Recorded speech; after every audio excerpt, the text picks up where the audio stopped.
तो एपिसोड की स्टार्टिंग में हम लोग देखते हैं कि ये लोग यहाँ पे आइलैंड के बारे में थोड़ी बहुत रिसर्च कर रहे होते हैं, पर जो सेंटा है उसका दिमाग मतलब खराब हो गया होता है, उसे कुछ समझ नहीं आ रहा था कि वो क्या करे ऐसा मतलब। तो फिर हम लोग देखते हैं लोग यहाँ पे रात हो गई थी, तो पहरा देने यहाँ पे सेंटा और गाबीमारू आए होते हैं। और यहाँ पे जो सेंटा है वो तो सो रखा होता है यहाँ पे पहरा देते टाइम भी, और गाबीमारू सोच रहा होता है कि सेंटा ने उसे बताया था कि जो यहाँ पे टेंशन है वो यहाँ पे अमृत की रक्षा कर रहे होंगे, और हम लोगों को उनसे बच के रहना है, क्योंकि अगर हम लोग उनके पास डायरेक्ट जाएंगे तो हम लोगों को मतलब मारे भी जा सकते हैं, क्योंकि ये बहुत ज़्यादा खतरनाक है। तो हमें बहुत टाइम लेके उनके पास जाना पड़ेगा। और ये सुनने के बाद जो गाबीमारू है वहाँ से उठ जाता है और चला जाता है और बोलता है कि मेरे पास इतना टाइम नहीं है, मुझे अपनी वाइफ से जल्दी मिलना है। और ये तो काफ़ी अच्छा हुआ कि टेंशन खुद ही मुझे ढूंढते ढूंढते मेरे पास आ जाए, फिर मैं अमृत के पास जल्दी पहुंच पाऊंगा। और वो अकेला ही यहाँ पे चला जाता है जंगल की तरफ, और वो साउथ डायरेक्शन की तरफ जा रहा होता है, क्योंकि उसी की तरफ होराई है। और होराई तुम्हें नहीं पता तो बता दूं, वही जगह जहाँ पे अमृत मिलता है। और वहाँ पे एक जगह पे रुकता है जहाँ पे उसे काफ़ी सारे पेड़ दिखते हैं, और वो पेड़ मतलब हाथ जोड़ के खड़े हुए थे। और उनकी जब वो पास जाता है तो उसे दिखता है कि ये सब इंसानों की शक्ल जैसे दिखते हैं, और उसे लग रहा होता है कि मतलब ये भी कोई मॉन्स्टर है, पर ये हिल नहीं रहे होते हैं। तो वो इनको इग्नोर मारता है और आगे बढ़ रहा होता है। और फिर उसे वहाँ पे उस पेड़ की बात याद आती है, जो कि कह रहा होता है कि जो होराई है वो काफ़ी ज़्यादा सुंदर जगह है, ये इससे तो बहुत ज़्यादा सुंदर जगह है। और वहाँ पे सारे मोंक और वो मतलब साधु लोग रहते हैं। और तभी यहाँ पे गाय हमारे दरवाजे के पास आता है, और उस दरवाजे को देख के वो हैरान हो जाता है और सोचता है कि इसे शायद एक ह्यूमन ने बनाया है, क्योंकि ये काफ़ी ज़्यादा मतलब परफेक्टली बिल्ड है। और हम लोग देखते हैं उसके पीछे तभी वो सुनहरे बाल वाली लड़की आ जाती है, और उसे देख के जो गाय हमारे वो डर जाते हैं कि एकदम से यहाँ कैसे है, और उसे समझ नहीं आ रहा था कि ये एक ह्यूमन है या क्या है, क्योंकि इसकी शेप ह्यूमन जैसी पर ये ह्यूमन नहीं है। और उसे देख के गाय हमारे भी थोड़ा डर गया होता है। यहाँ पे वो टेंशन कहता है कि फिर से तुम ह्यूमन आ गए, मैं भी अभी तो तुमसे लड़के आई थी। और उन्हें जो यहाँ पे गाबीमारू से कहती है कि तुम यहाँ से चले जाओ, और उसे बताती है कि मैं यहाँ पे पहरा दे रही हूँ, और अगर मुझे तुम्हारे जैसे ह्यूमन दिखे तो मेरा काम होता है तुम्हें मारना। और ये सुन के जो गाबीमारू उससे पूछता है कि क्या तुम उन्हें मार के अमृत बनाते हो। और ये सुनते ही जो वहाँ पे जो टेंशन है वो उसके ऊपर हमला कर देता है, और गाबीमारू भी उसके ऊपर हमला कर देता है। और हम लोग देखते हैं गाबीमारू उसके हमले से तो बच जाता है, पर वो जो टेंशन है उसका तो हाथ ही तोड़ देता है गाबीमारू एक ही हमले से। और इतने में वो सोच पाता है कि इसने कैसे करा, वहाँ पे गाबीमारू उसके मुंह पे एक लात मारता है जिससे कि उसकी गर्दन टूट जाती है, पर वो उसी टाइम पे रिजनरेट भी हो जाता है। और गाबीमारू समझ जाता है कि काफ़ी ज़्यादा पावरफुल है और ये रीजनरेट भी कर सकता है।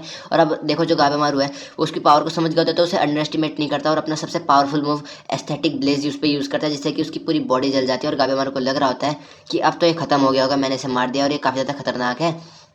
और फिर वो वहाँ पे उस दरवाजे की तरफ जा रहा होता है, तभी वहाँ पे वो जो टेंशन है वो उसकी तरफ आ जाता है, मतलब वो जल गया होता है पूरा, पर फिर भी उसके ऊपर मुक्का मार देता है। और अब वो अपने मतलब बॉडी को ट्रांसफॉर्म कर देता है, और वो एक मेल मतलब फीमेल से मेल बन गया, और कहता है कि एक और ह्यूमन को आज मैंने मार दिया। और उसे लग रहा था गाबीमारू मर गया, पर गाबीमारू असल में जिंदा होता है। और यहाँ पे अब जो गाबीमारू और ये हैं ये काफ़ी ज़्यादा मतलब देर तक लड़ाई करते हैं, और गाबीमारू भी हैरान होता है कि अपने आप को लड़के में कैसे ट्रांसफर कर लिया इसने। और फिर यहाँ पे गाबीमारू और ये लड़ रहे होते हैं, और गाबीमारू उसका एक हाथ तोड़ देता है लड़ाई में। और यहाँ पे जो ये टेंशन है उसे कहता है कि तुम काफ़ी ज़्यादा मतलब पावरफुल है एक ह्यूमन के हिसाब से, बहुत सदियाँ बीत गई हैं पर मैंने तुम्हारे जैसे लोगों से अब तक लड़ाई नहीं करी है, बहुत टाइम हो गया। और यहाँ पे गाबीमारू उससे अभी भी अमृत के बारे में पूछ रहा होता है। तो यहाँ पे वो उसके ऊपर एक हमला करता है, अपना मतलब कुछ तो ऐसा हमला करता है जिससे कि उसके हाथ में कोई लाइट सी आती है, और ये बहुत ज़्यादा पावरफुल मूव होता है। और गाबीमारू सोच रहा होता है कि ये काफ़ी ज़्यादा पावरफुल हो गया, तो मुझे कुछ ना कुछ तो करना पड़ेगा। और वो एक जगह पे फोकस करता है और अपने मतलब पैर से उसके पेट में मुक्का मारता है, मतलब मुक्का मतलब पैर लात मारता है उसके पेट में। और अब देखते हैं उसकी लात थोड़ी चमक रही है, तुम भी नोटिस करना। और इससे इस जो टेंशन है इसको काफ़ी ज़्यादा मतलब चोट आ गई होती है। और यहाँ पे गाबीमारू भी हैरान होता है कि ये ऐसा कैसे हुआ, इसको एक मुक्के मतलब एक लात से इतनी चोट कैसे आई। और जो टेंशन है वो भी मतलब अपने आप को ट्रांसफॉर्म कर देता है लड़की वाले रूप में, और इसके हाथ भी अब तुम्हें दिख रहे होगे गाबीमारू की लात की तरह चमक रहे हैं। और यहाँ पे अब ये गाबीमारू के ऊपर हमला करने के लिए रेडी हो जाता है और बोलता है कि अब तुम मरोगे, और गाबीमारू पे हमला करता है। और ये बहुत ज़्यादा पावरफुल हमला होता है कि गाबीमारू इसके बाद तो अनकॉन्शियस हो जाता है बिल्कुल ही, और ये इस पर हमला करे जा रहा होता है लगातार लगातार। और गाबीमारू सोच रहा था कि ये किस तरह की पावर है, ये तो वैसी ही पावर है जैसे वो छोटी बच्ची ने मेरे को मतलब मुक्का मारा था, और ये काफ़ी ज़्यादा पावरफुल है। गाबीमारू मरने वाली हालत में हो गया होता है और उसे लगता है वो मर गया, पर तभी उसको उसकी वाइफ की याद आती है और उसके अंदर मोटिवेशन आ जाती है, और वो वापस से लड़ने के लिए रेडी हो जाता है। और अब वो इन दोनों के बीच में काफ़ी ज़्यादा पावरफुल यहाँ पे मतलब बैटल शुरू हो जाता है, और ये दोनों एक दूसरे को मारे जा रहे होते हैं। और यहाँ पे गाबीमारू बोलता है कि मेरे पास ज़्यादा मौके नहीं है, मुझे जिंदा बचना होगा, बेशक से मेरे हाथ पैर टूट जाए, बेशक से मेरी आँख मेरी नाक में से खून ना रुके, बट मैं यहाँ से जिंदा वापस जाऊँगा, इस आइलैंड से जिंदा वापस जाऊँगा अपनी वाइफ के पास। और वो यही सब मोटिवेशन सोचते हुए इस टेंशन से लड़ रहा होता है। उसे बोलता है कि ये रीजनरेट हो सकता है ना, तो मैं इसे इतना मारूंगा कि ये रीजनरेट भी नहीं हो पाएगा, मैं इसे इतना मारूंगा कि मतलब एक बिल्कुल ही खत्म हो जाए। और गाबीमारू उसको मारता जाता है, और उसकी हम लोग देखते हैं हालत बहुत ही बुरी हो गई होती है। और गाबीमारू को लगता है कि उसने अब यहाँ पे उसे खत्म कर दिया है, पर तभी जो टेंशन है वो एक स्माइल देता है क्रीपी सी, और हम लोग देखते हैं उसकी बॉडी में से फ्लावर्स निकलने लगते हैं, चारों तरफ उसकी बॉडी में से फ्लावर्स निकल रहे होते हैं। और अब वो जो गाबीमारू है ये भी देख के हैरान हो गया होता है कि ये क्या हुआ, और देखते ही देखते वो एक बहुत ही खतरनाक मॉन्स्टर में ट्रांसफॉर्म हो जाता है, और जो कि हम लोग देखते हैं बहुत ही ज़्यादा भद्दा होता है और बहुत ही ज़्यादा खतरनाक सा दिख रहा होता है। और गाबीमारू सोचता है कि ये तो एक मॉन्स्टर में बदल गया है, लेकिन अब मुझे इससे लड़ना पड़ेगा, मैं पहले भी काफ़ी सारे मॉन्स्टर से लड़ चुका हूँ, तो मेरे लिए इससे लड़ना आसान होगा। पर गाबीमारू को ये नहीं पता था कि ये मॉन्स्टर झटका भी देता है, और इसने इसको झटका दे दिया होता है, मतलब बहुत बहुत तेज का, और जिससे गाबेमारू पत्थरों के नीचे दब गया होता है। पर गाबेमारू जैसे तैसे करके ठीक ठाक बच जाता है, क्योंकि तुम्हें पता है वो काफ़ी ज़्यादा मतलब स्ट्रॉन्ग है। और अब वहाँ पे उससे लड़ने के लिए आता है, लेकिन वो उसके अटैक को ब्लॉक कर देता है मॉन्स्टर, और उस पर फिर से बिजली का अटैक करते हैं। और अब गाबेमारू उससे सोचता है कि अब मैं इसे बिल्कुल ही खत्म कर दूंगा। पर जैसे वो खड़ा होने वाला होता है, उसकी बॉडी जवाब दे देती है, क्योंकि वो काफ़ी देर से मतलब बिना रेस्ट लिए लड़े जा रहा था। इस वजह से उसकी बॉडी ने जवाब दे दिया और वो हिल भी नहीं पा रहा है, और मॉन्स्टर उस पर हमला पे हमला करे जा रहा है। अब जो गाबेमारू वो सोच रहा होता है कि मैंने इस आइलैंड पे जब से आया हूं, मैंने काफ़ी सारे मॉन्स्टर देखे, काफ़ी सारे अजीब से मॉन्स्टर्स देखे हैं। क्या ये एक रियल लाइफ में एग्जिस्ट भी करते हैं, या फिर मैं एक नाइटमेयर देख रहा हूँ। और हम लोग देखते हैं वो एक ड्रीम वर्ल्ड में पहुंच गया होता है, जहाँ पे वो भी सो के उठा हुआ होता है, और उसके सामने उसकी वाइफ होती है। और उसे समझ आ जाता है कि ये सिर्फ एक ड्रीम है, और वो काफ़ी ज़्यादा खुश हो जाता है कि बेशक से एक ड्रीम हो, पर मैं तुम्हारे साथ ही रहना चाहता हूँ। पर वो जल्दी रियलाइज़ कर लेता है कि ऐसे मतलब ये दुनिया नहीं जी जा सकती, और मुझे उठना पड़ेगा। और वो अपने ड्रीम को तोड़ लेता है और वो उठ जाता है। और हम लोग देखते हैं उस फ्लावर ने गाबेमारू को पकड़ लिया होता है, और उससे काफ़ी ज़्यादा चोट मचा रहा होता है, उसका मतलब काफ़ी ज़्यादा खून निकल गया होता है। और अब यहाँ पे गाबेमारू को याद आता है सुनोबी का रूल नंबर 20 कि जब भी तुम मरने वाले हो या फिर मरने वाली सिचुएशन में आ जाओ, अपना 100% दे दो, जिससे कि तुम्हारा जो अपोनेंट है उसे काफ़ी ज़्यादा डैमेज पहुंचेगा, और तुम अपने साथ साथ उसे भी मार डालोगे। और गाबेमारू यही करता है, वो अपने एस्थेटिक ब्लेज को एकदम फुल पोटेंशियल पे ले जाता है। और हम लोग देखते हैं वो उस मॉन्स्टर के साथ खुद को भी जलाने की सोच रहा होता है कि अगर मैं मरूंगा तो तुम भी मेरे साथ मरोगे। और हम लोग देखते हैं उस मॉन्स्टर के हाथ जल गए होते हैं, और अब यहाँ पे गाबेमारू पे वो मॉन्स्टर फिर से एक बिजली का झटका देने वाला होता है। पर तभी वहाँ पे वो लड़की आ जाती है, छोटी बच्ची, और वो वहाँ पे मतलब अपने ऊपर एक कुछ तो प्रोटेक्टिव शील्ड सी बनाती है, जिससे कि जो गाबेमारू को भी बचा लेती है। और जब वो उस पर हमला करता है मॉन्स्टर, तो वो खाई वहाँ पे गिर जाते हैं, लोग खाई से नीचे गिर जाते हैं, पर इनको कुछ नहीं होता है। और वहाँ पे जो मॉन्स्टर वो भी डिकम्पोज हो जाता है वापस से, और वो लड़की की फॉर्म में आके बोलता है उस लड़की को कि माई तुमने ये ऐसा क्यों किया। और हम लोग देखते हैं सुबह हो गई है, और यहाँ पे ये इससे माफ़ी मांग रहा होता है साइगिरी से कि मैंने मतलब गाबेमारू पे नज़र नहीं रखी, इसलिए वो भाग गया। पर यहाँ पे साइगिरी से बोलते हैं कि ठीक है मैं तुम्हें माफ़ करती हूँ, अब क्या ही हो सकता है, हमें उसे बचाने जाना होगा, क्योंकि वो यहाँ पे संगाई की तरफ गया होगा। पर यहाँ पे यूजिरिया वो मना करती है और बोलती है कि गाबेमारू का खुद का फैसला था कि वो वहाँ पे जाना चाहते हैं, और तुम्हें क्रिमिनल्स की इतनी चिंता क्यों कर रही हो।